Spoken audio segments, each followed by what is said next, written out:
Hello दोस्तों, railway physics numerical part 1 में आप सभी का स्वागत है, जिसमें हम आने वाले एएलपी के लिए फिजिक्स केमिस्ट्री का न्यूमेरिकल को अच्छे से प्रैक्टिस करेंगे। लगभग हर एक चैप्टर का एक वीडियो होगा, तो फिजिक्स का लगभग 8 से 10 वीडियो होगा और केमिस्ट्री का पार्ट वीडियो होगा, यानी 15 वीडियो में आपको हम फिजिक्स केमिस्ट्री का कोई भी न्यूमेरिकल आएगा जो रेलवे में नहीं छूटेगा, इतना हम काबिल आपको बना सकते हैं। अगर आपने कुछ पढ़ा ही होगा तो उसमें धार देने के लिए, पढ़ाई को आगे बढ़ाने के लिए ये वीडियो आपके समक्ष है। पहला है, दाब का बेमीय सूत्र क्या होता है। तो दाब का बेमीय सूत्र क्या होता है? दाब का फॉर्मूला रटना नहीं है। दाब का फॉर्मूला होता है बल बटा क्षेत्रफल। बल बटा क्षेत्रफल। बल का भी बेमीय सूत्र नहीं आता है, टेंशन नहीं। बल बराबर एफ को बल कहते हैं, यह बराबर होता है यम में क्षेत्रफल का होता है भुजा स्क्वायर। इसका फॉर्मूला क्या होता है? भुजा का स्क्वायर। अब यम के मतलब दरमान है। दरमान का मतलब क्या हुआ? दरमान का मतलब केजी हुआ। दरमान का मतलब क्या हुआ? केजी। ए का मतलब क्या है? मीटर प्रति सेकंड स्क्वायर। त्वरण है, अर्धा याद रखिएगा। त्वरण का जो होता है मीटर प्रति सेकंड स्क्वायर होता है, और वेग का जो होता है मीटर प्रति सेकंड मात्रक होता है, सेकंड। उसके बाद क्या है? भुजा। भुजा को मीटर में मापेंगे तो मीटर स्क्वायर कटेगा, इससे ई कटेगा तो केजी आएगा। मीटर नीचे एक मीटर रहेगा, सेकंड बटा केजी बटा सेकंड स्क्वायर आएगा, मीटर आएगा। तो याद रखिएगा, केजी को जो लिखते हैं यम में लिखते हैं, और मीटर को जो लिखते हैं, मीटर को लिखते हैं यल में, और सेकंड को लिखते हैं टी में। देख लीजिए आंसर। पहले यम होना चाहिए, तो यम किस में? इसमें सभी में। टी को सेकंड को टी में लिखते हैं, टी नीचे है तो -2 में होना चाहिए। टी -2 में एक में है, ऑप्शन ए हमारा बी हो गया। और इसमें क्या है? यम है, माने यल भी नीचे है, तो माइनस, आंसर हमारा बी हो गया। दूसरा क्वेश्चन देखते हैं, जिसमें है 152 फ़ारेनहाइट को डैश डिग्री के बराबर है, यानी कितने डिग्री सेल्सियस के बराबर होता है। तो फॉर्मूला क्या होता है? F -32/9 बराबर C/5 बराबर K -273/5। कभी भी कुछ पूछे सेल्सियस में देके, फ़ारेनहाइट में पूछे, फ़ारेनहाइट में, सेल्सियस में, सेल्सियस से केल्विन में कुछ पूछे, ये पूरा फार्मूला है, इसको लगा दीजिए। क्वेश्चन क्या कह रहा है मेरा? फ़ारेनहाइट और सेल्सियस, यानी इससे मतलब लिख लीजिए। F -32/9 बराबर C/5। एफ का मान दिया हुआ 152 -32/9 बराबर C/5। 152 में 32 घटाएंगे तो 100 हमारा आएगा 130 नहीं 120 आएगा। 120/9 बराबर C/5। तिरछा गुना करेंगे 9C बराबर, ये होगा 12×5 = 600। तो C का मान जो होगा 600/9, और 600/9 कौन सा बराबर होगा? देखिए, ये तो 10 आता तो 60 के आसपास आता, यानी 60 से ज़्यादा आएगा। 60 से ज़्यादा आएगा। ऐसे देखिए, 60 से ज़्यादा कितना ज़्यादा आएगा? तो क्या है? 9 × 6 = 54, आगे तो बढ़ेगा नहीं, यानी 60 से थोड़ा ज़्यादा आएगा। 9 × 6 = 54, 9 × 7 = 63 ज़्यादा होगा, तो 66 एक ही ऑप्शन में मार देंगे। अगला देखेंगे क्वेश्चन। कह रहा है आयामी प्रतीक EL⁻²। हरदम याद रखिए, वेलोसिटी का क्या होता है? मीटर प्रति सेकंड होता है।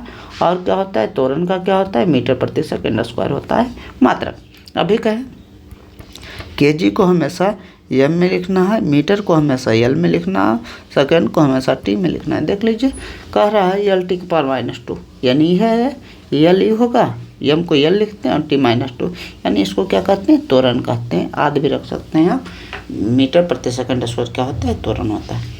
कह रहा है अगला क्वेश्चन 4 नंबर, एक परिवार में एक महीने में 320 इकाई ऊर्जा का उपभोग किया। यह ऊर्जा कितने जूल के बराबर? जूल में कितना है? तो जूल में। याद रखिए, एक इकाई का जो मान होता है, एक इकाई का मान होता है 3.6 × 10⁻6 जूल। 3.6 × 10⁻6 जूल। हमारे पास 320 इकाई है, 320 इकाई, तो 320 × 3.6 × 10⁻6 जूल। इसको दशमलव से हटाएं, इससे इसको काट दिए, अब इस दोनों को गुना किए। 32 × 36। देखिए, 32 × 36 गुना कीजिए। 6 दूना 12, 6 × 18 19, ये हो गया 3 दूना 6 3 × 9, यहाँ हो गया इसको जोड़े 2, ये हो गया 5, ये हो गया 11, 1152 गुने 10 के पावर 6 जूल। आंसर आ गया 1152 गुने 10 के पावर 6। एक इकाई एक व्यापारिक इकाई का मान याद रखिएगा 3.6 गुने 10 के पावर 6 जूल होता है। अगला क्वेश्चन है, कह रहा है कि 72 किलोमीटर प्रति घंटा की चाल को मीटर प्रति सेकंड में बदलिए। 72 किलोमीटर प्रति घंटा है और मीटर प्रति सेकंड। देखिए आप भी पढ़े होंगे, या तो 5/18 से गुना करते हैं या 18/5 से गुना करते हैं, लेकिन दिक्कत होता है, भुतला जाते हैं, भूल जाते हैं कौन सा कब 5/18 से गुना करना है, कब 18/5 से गुना करना है। तो याद रखना है निकालना क्या, उस पर फोकस कीजिए। तो निकालना है मीटर प्रति सेकंड। किलोमीटर आवर है, यहाँ मीटर प्रति सेकंड है, तो याद रखिए छोटा कौन सा है, मीटर प्रति सेकंड, और किलोमीटर पर आवर क्या है, बड़ा है। अगर हमको छोटा निकालना है तो छोटा से गुना करना है, तो छोटा कौन है, ऊपर में छोटा देखना है, ऊपर की खाली देखना है, तो 5/18 से गुना करना है। 5/18 से गुना किए तो ये कितना आया हमारा 4 आया, यानी 20 मीटर प्रति सेकंड इसका आंसर है। 20 कौन है, ए ऑप्शन है, तो ये सही हो गया। अगला क्वेश्चन पूछ रहा है, सार्वत्रिक गुरुत्वाकर्षण नियतांक का विभव होता है। अगर फॉर्मूला पता है तो याद कर लीजिएगा, लेकिन ये क्वेश्चन आधुनिक करने वाला क्वेश्चन नहीं है, आती है इस प्रकार के क्वेश्चन। तो यह बराबर जो होता है, न्यूटन का फॉर्मूला पढ़े हो, G(m1m2/r²) ये होता है। एफ का क्या होता है, यह बराबर होता है एम में, यह बराबर क्या होता है, एम में। जी का तो मात्रक निकालने हैं, m1 m2 मतलब क्या हो, kg गुने kg² लिख सकते हैं। ई क्या रेडियस है, त्रिज्या है, त्रिज्या क्या मीटर में नापेंगे, मीटर गुने मीटर² लिख सकते हैं। इसको क्या लिखेंगे, इसको kg लिखेंगे, kg। ये क्या ले, त्वरण को क्या अभी बताएं, त्वरण मीटर प्रति सेकंड स्क्वायर होता है, बराबर ये गुना में आ जाएगा, मीटर जो मीटर² भागा में तो गुना में आ जाएगा, और गुना में kg² है तो kg² भागा में चल जाएगा, बराबर जी का मान। अब काट लीजिए, उसके बाद देख लीजिए जी का जो मान आएगा, इससे एक कटेगा तो नीचे में kg आएगा, ये तो समझ गए। मीटर से मीटर² कटेगा, यानी नीचे में ही मीटर बटेगा, मीटर² नीचे है तो नीचे मीटर² आएगा। ये भी ये सेकंड² नीचे है तो नीचे सेकंड² आएगा, ऊपर कुछ नहीं बचेगा, यानी तीनों माइनस में आएगा। kg माने m एक माइनस में, l भी एक माइनस में, और जो t होगा 2 माइनस में, यानी कौन सा आंसर होगा। कुछ गड़बड़ हो गई क्या, यहाँ गड़बड़ हो गई है कुछ, देखिए क्या गड़बड़ हुई है, यहाँ कुछ गड़बड़ हो गई है कैलकुलेशन में। ये है कि जी का मान जो होगा क्या आएगा, kg तो बटम आएगा ही कन्फर्म है, kg बटम आएगा ही कन्फर्म हो गया, लेकिन मीटर ऊपर है और मीटर² है, तो ये क्या होगा, मीटर³ होगा, और क्या होगा, सेकंड² तो नीचे ही है, तो l³ होगा। मीटर को l से लिखते हैं तो l³ देख लीजिए किसमें, 2 गो में, या तो ये हो सकता है या ये हो सकता है। उसके बाद देख लीजिए kg, m के पावर -1 किसमें है, दोनों में, t के पावर -2 किसमें, तो इसमें आंसर क्या होगा, ये हो गया। अगला देखते हैं, कह रहा है एक पदार्थ का तापमान 27 डिग्री से बढ़ जाता है तो केल्विन पैमाने पर यह वृद्धि कितनी होगी। तो अभी बताएं फार्मूला जो होता है F माइनस, पूरा फार्मूला लिखिए, F माइनस 32/9 बराबर 80/5 बराबर K माइनस 273/5, ये फार्मूला पूरा होती है। तो कह रहा है फार्मूला कि किसी पदार्थ का तापमान 27 डिग्री बढ़ जाता है। मान लीजिए किसी पदार्थ का तापमान पहले कुछ था, वो 27 डिग्री बढ़ गया, 27 डिग्री बढ़ गया। मान लीजिए पहले था 100 डिग्री, इससे 27 बढ़ गया तो 127 हो गया। तो इसमें केल्विन निकालेंगे, तो केल्विन निकालने के लिए क्या करना पड़ेगा, केल्विन में निकालने के लिए देखिए c/5 करेंगे, कि माइनस 273/5 करेंगे, का सेल्सियस केल्विन 5 से ही कटेगा, यानी केल्विन निकालने के सेल्सियस में कितना जोड़ा जाता है, 273। याद नहीं रखना है, कैलकुलेशन करके, मेन फार्मूला याद रखना है, कैलकुलेशन करके देख लेना। 273 जोड़िए तो ये कितना होगा, 373। इसमें अगर 273 जोड़ेंगे तो ये कितना होगा, ये होगा 400।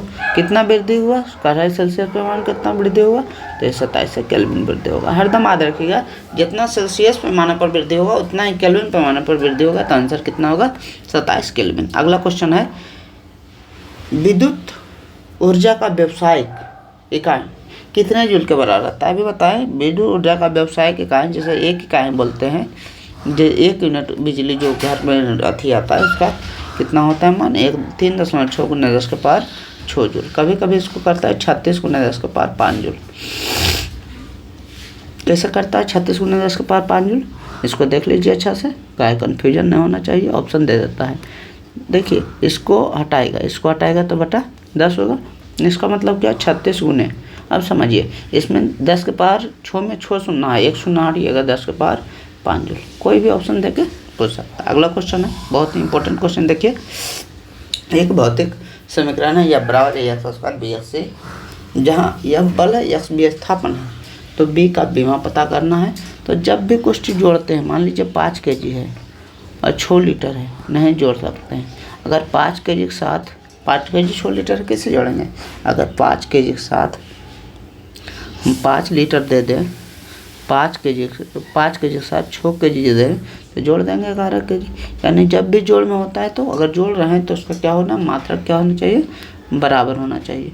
देखते हैं इसमें मात्रक बराबर, यानी f का जो मात्रक होगा जिसको निकालना है उस पर फोकस करना है। तो हर एक टर्म के मात्रक के बराबर होगा, ax² का भी होगा बराबर, bx का भी होगा, c, लेकिन हमको b निकालना है तो ये f का जो मात्रक होगा b के bx के बराबर। f क्या होता है, यह बराबर m में m का, यह बराबर m में b, यश का मतलब क्या होता है, यश का मतलब मीटर में होता है तो मीटर में होता है तो मीटर के लिए यश से अभी लिख लीजिए।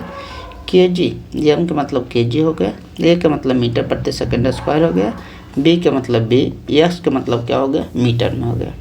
तब समझिए ये मीटर जो है गुणाम है कि क्या जाएगा, भागा, तो यहाँ kg बचेगा और kg प्रति सेकंड स्क्वायर बचेगा, तो kg बचेगा और प्रति सेकंड स्क्वायर। देखिए कौन सा ऑप्शन है, kg का मतलब क्या होगा, kg का मतलब m तो सभी में है, इसमें नहीं है तो ये ऑप्शन नहीं होगा। सेकंड स्क्वायर, सेकंड का मतलब t के पावर -2 2-3 गुम है, लेकिन इसमें भी है इसमें भी है, लेकिन हमको कह रहा है इसमें l नहीं है, क्या है मीटर में नहीं है, तो मीटर में जिसमें नहीं है 0 जो है मीटर में नहीं, आंसर कौन क्या होगा, डी होगा। अगला क्वेश्चन है 1 न्यूटन में कितने डायन होता है, तो 1 न्यूटन में याद रखें 10⁻5 डायन होता है dy यानी, और 1 अर्ग में कितना जूल होता है, 10⁻7 जूल होता है। क्वेश्चन पूछा जाता है। अगर वीडियो अच्छा लगा तो वीडियो को लाइक से सब्सक्राइब करें और इस चैनल पर बने रहें। इस चैनल पर हम फिजिक्स केमिस्ट्री और मैथ्स, फिजिक्स केमिस्ट्री के न्यूमेरिकल से रिलेटेड सभी वीडियो लाते रहेंगे। कुछ दिन में मैथ भी स्टार्ट करेंगे। Thank you so much for watching this video. Thank you.